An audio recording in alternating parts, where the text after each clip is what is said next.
Hello, everybody. Scott Golden here with the Mid-South Wrestling Review Series, the 15th of January, 1983. And we open with an odd match. Odd because it's a talent we don't normally see, and that is Kevin Von Erich of world-class wrestling fame against Mike Bond. Von Erich here for a couple of months, if that. Not very long, but trying to get some experience in another area. He does this in Florida as well, although he's in Florida for a longer span of time, I'm pretty sure. Head Scissors Takeover and the like. They're really putting over the Von Erich name and the value of the Von Erich family here in 1983. And again, he's very basic with Bond. Hits a knee to the midsection pretty quickly and authoritatively. Of course, Kevin Von Erich, probably the most consistent Von Erich of the era at the time, through the late 70s, through the entire world-class run, because he's the only brother that's left by the end of the world-class run, which is really sad. Actually, Kerry had gone on to WWF before World Class ended. But anyway, he hits a backdrop and snaps over his opponent and goes to work on Bond, and then manages to hit a big splash, which a splash is a finish at that point. Return of Iron Mike Sharp, who we haven't seen in a couple of weeks. He's facing Yoshiatsu. I don't know if there's a deal with Japanese promotions at the time or what that looks like, but I do know that back-to-back matches we have Japanese talents Yatsu and Hiro Matsuda, who I think biggest claim to fame for most people would be that he trained Hulk Hogan in Florida in the 70s. Obviously, Matsuda has much more value than that, but a trainer is a major part of what people know him for. Anyway, takedown by Sharp. Sharp, a former Louisiana champion and other things. Still a big deal here in 1983. Works the arm, and then we see the backbreaker, among other things. And big Salto suplex by Yatsu. Yatsu manages to get a 2 count on Sharp and comes out of trouble in a hurry. Back elbow by Yatsu, and he goes right in for the chop. We see Yatsu hit quite a number of things, and then big clothesline by Sharp out of nowhere, and really kind of gets his comeuppance a little bit. Fans are solidly behind Sharp because they know his talent, they know what he brings to the table, and he manages to go to town, hits a big clothesline, actually catches him in the throat, and gets a victory off a clothesline. Think about that. 1983, you can still beat a guy with a clothesline. As mentioned, Hiro Matsuda up next against Mr. Wrestling 2, so that's an interesting combination. Matsuda wearing he wears a black belt and gi and all of that, so certainly a little bit of a different tie-in there, not your traditional deal, but Wrestling 2, of course, does very well with more traditionalized wrestling. Big surprise with the name, right? But anyway, goes to work on the headlock for quite a bit. Wrestling 2 takes the early part of the match, as I think most fans would expect. Some cheap shots by Matsuda. Matsuda tries for leg lock, but Wrestling 2 kicks off. Obviously, the localized talent being made to look good here, but a arm lock, and then a lot of just on the mat wrestling that we'd come to see.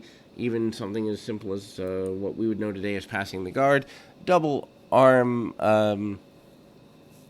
kind of a, I don't want to say a chokehold, but a nerve hold by Matsuda. Matsuda does get a few more minutes out of this match, and I think the bringing in of international talent is something that not enough promotions do, but I think international talent, at least for my money, would always be there to put over the local talent, because the local talent is going to be with the company going forward.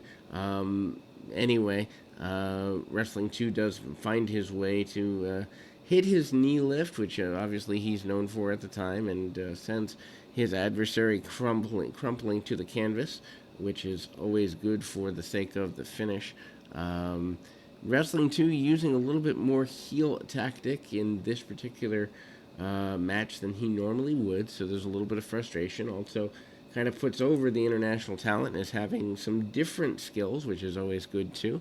Hard shot to the midsection by Wrestling 2. And again, one thing I like about Matsuda is his bumps are more. He falls forward. He falls like he's been in a real fight. It's not fancy and flippy and all that. It's blunk and down you go. And I think there's value in that. Wrestling 2 does come up with your victory here. And then we move on to a tag team match. Landell and Horner versus Kamala and Great Kabuki is up next.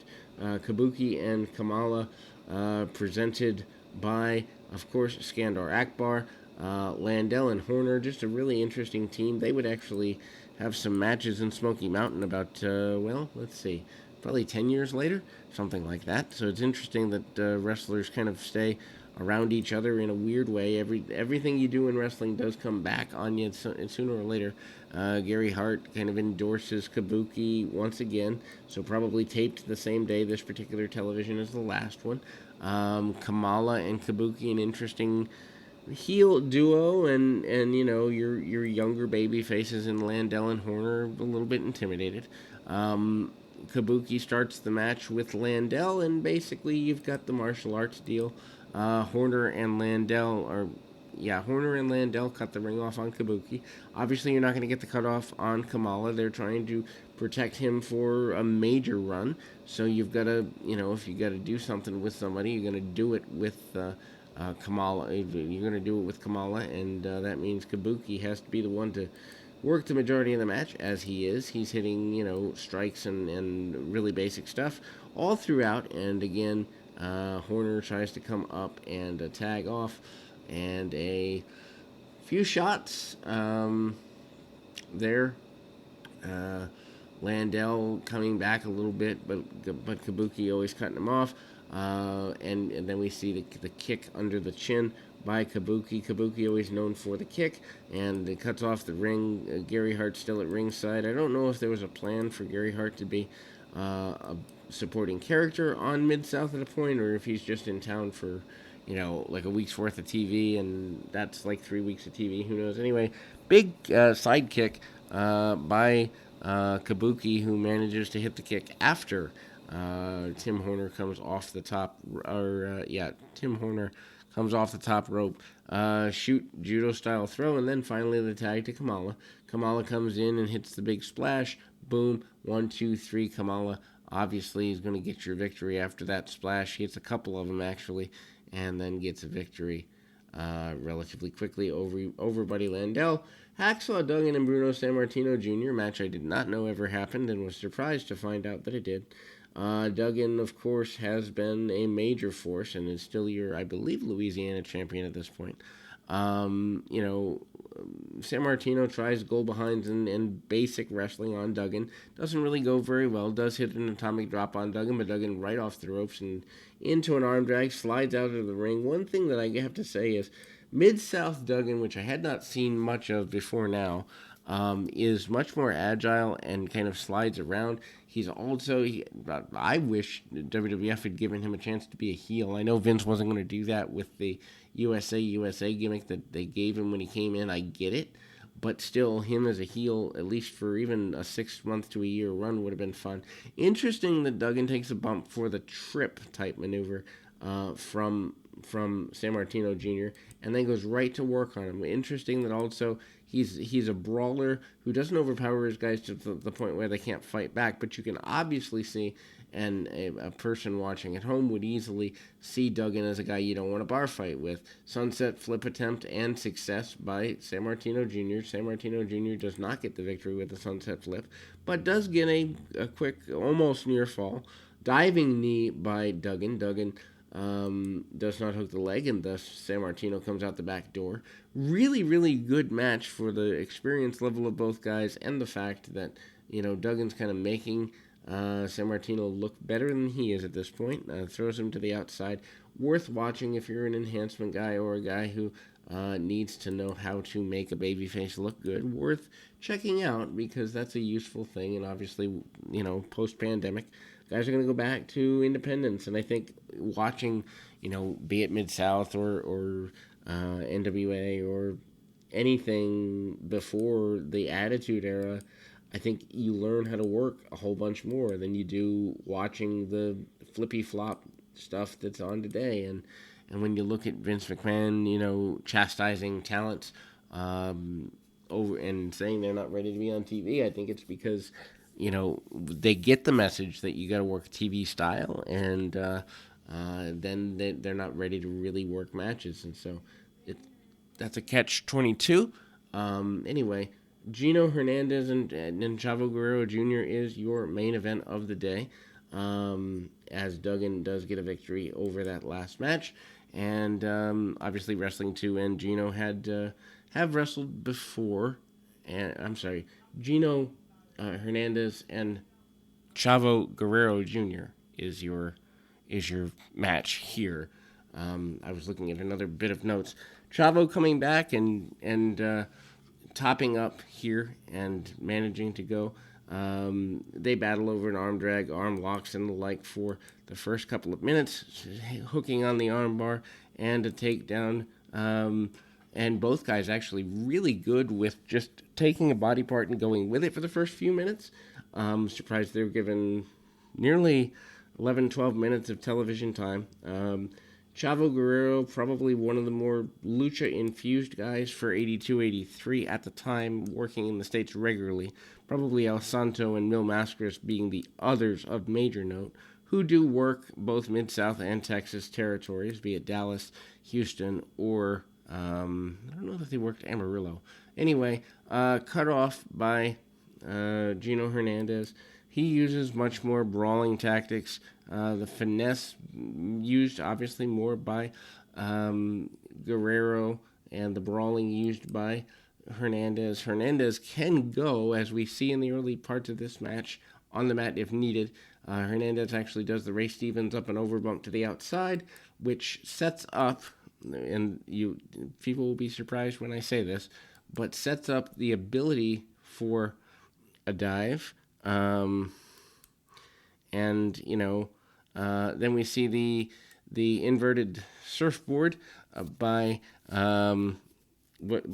They go through commercial breaks, which is actually, in a main event scenario, I don't mind them doing commercial break stuff. I don't like it when it's an early match. Just time your matches better. But in a main event, I don't mind it so much, as long as there's been at least half the match taking place before the commercial. Indian Deathlock by Chavo Guerrero Jr. This is actually one of the better Mid-South matches I've seen in a while. Worth going out of your way to see on this January 15th, 83 match. And cut off with the back elbow by Hernandez. And again, we kind of see a big splash in the corner by Chavo. Chavo doesn't really want to take backward steps. He does brawl a bit more as the match goes on with Hernandez. We didn't see that earlier. We do see a really interesting salto suplex into a pinning combination that's more traditional by Guerrero as we go forward. Then they slow the match down with the inverted chin locks and just slowing it down. They've done a lot of stuff in the match, but they always come back to basics when they need to. This is probably, like I said, one of the better television matches in a while that doesn't really have a huge story behind it, but has enough of one in the match itself to stand alone as something that holds up, 30, almost 35 years later, something like that, 37 years later. It's interesting because you don't see that with a lot of matches from this era, but you do see it every once in a while, and it's guys who knew how to tell a real big story. Guerrero takes him around the ring, hits him into the buckles quite a few times, hits a flying forearm that would rival Tito Santana. Maybe that's where Tito got it from, I don't know. And then the referee takes a flying forearm as Guerrero tries for the second one. Doesn't go quite well, and Gino manages to go to the outside of the ring, grab a steel chair, and gets drop kicked through, and then drops the chair. Guerrero comes up and nails Gino, who does get his hands up completely with the chair, leading to a referee coming back in and giving Guerrero the victory after using the chair, and the fans are happy with that. That will close us for this episode, but again, we'll be back with more right after this.